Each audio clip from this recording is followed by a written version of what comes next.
Si eres un amante del vino, seguramente ya conocerás un poquito, a grandes rasgos, el proceso de producción del vino. El vino básicamente consiste en coger uvas del campo, es decir, el momento de la cosecha, luego se prensa en las cooperativas y posteriormente se produce la fermentación en bodega. ¿Qué ocurre? ¿Cuál es el problema que tiene el vino? Pues ocurre que cuando el vino se fermenta para que coja graduación alcohólica, al mismo tiempo se dan dos factores que no convierten al vino en un producto muy agradable, tanto a la vista como al gusto. Básicamente, en primer lugar, que el vino coge turbidez. Un vino fermentado es un vino turbio, que se ve sucio, que se ve como siempre con un velo de sustancias que dices, bueno, ¿esto qué hace aquí? Que son naturales, que nadie dice que sean malas, son productos procedentes del prensado. Y a posteriori también se produce un incremento masivo de la cantidad de taninos. Y un vino con muchos taninos es un vino de sabor o de gusto no muy agradable a casi cualquier paladar. ¿Qué es lo que ocurre? Que para eliminar sobre todo ese exceso de sustancias que están sobrenadando, el fabricante de vinos lo que hace en bodega es dejar al vino que repose. Y es cierto que reposando mucho tiempo, ese sobrenadante que aparece en el vino se va depositando en el fondo, ya sea de la barrica, ya sea de la botella, etc. Pero ¿qué pasa? Que simplemente por un cambio de presión atmosférica, tan simple como eso, la turbidez se puede alterar y volver a ensuciar el vino. Los productores, básicamente todos añaden productos para que ese sobrenadante que hay en el vino se deposite en el fondo y no salga, se quede en la base y que no quede sobrenadando y que nos ensucie el vino que vamos a consumir posteriormente en el supermercado, en la tienda especializada, etcétera, etcétera. Estos productos que se añaden, ¿cuáles son?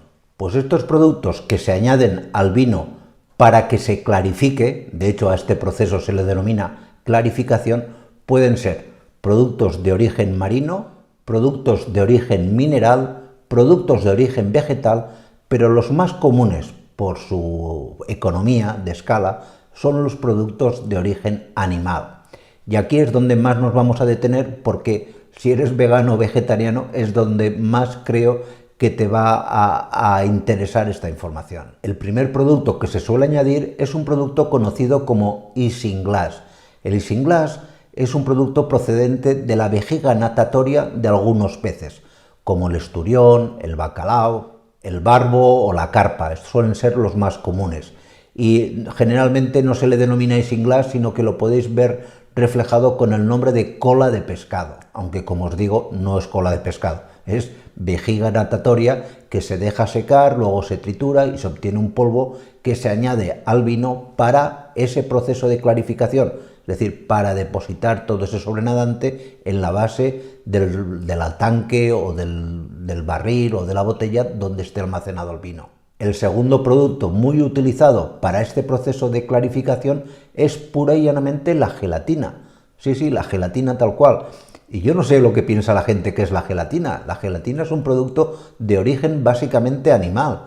La gelatina se extrae, si queréis haremos un vídeo, me ponéis aquí abajo en los comentarios si queréis que os explique cómo se hace la gelatina. La gelatina es un producto que procede básicamente de los mataderos, de las pieles de los cerdos, las pezuñas de animales, tendones, etc. Eso se hierve y mediante una serie de procesos industriales se obtiene la gelatina. Y esta gelatina se añade al vino para limpiarlo en el proceso de clarificación. En tercer lugar, otro producto animal que también se suele utilizar para clarificar el vino, es decir, para limpiarlo de esas impurezas, es la caseína. La caseína procedente pura y llanamente de la leche de vaca. Es una proteína animal que se añade al vino y que indirectamente te vas a estar tomando, aunque en trazas, cuando el vino esté limpio. Porque, quieras que no, va a haber un sobrenadante de dicha proteína. Y por último, uno de los más comúnmente utilizados también es la albúmina. Y la albúmina podemos tener albúmina procedente de huevo, que es muy común, pero también se utiliza albúmina procedente de sangre de ternero o de sangre de cordero. Esto se utiliza, por ejemplo, en vinos de uva garnacha, uva cariñena. Hay distintos tipos de uva más oscura en los cuales se suele añadir albúmina procedente de la sangre de estos animales. Con lo cual, si sois amantes del vino, posiblemente después de haber visto este vídeo me vais a odiar. Pero mi misión es informaros, porque alguien puede estar pensando que está llevando una alimentación 100% vegana o vegetariana y no es así. Básicamente damos esta información para que sepáis discernir y preguntar siempre a vuestro proveedor de vino qué tipo de productos está utilizando para la clarificación del vino que estáis comprando. ¿De acuerdo? Pues nada más, muchísimas gracias y nos vemos en la siguiente. Cuidaros mucho. Chao.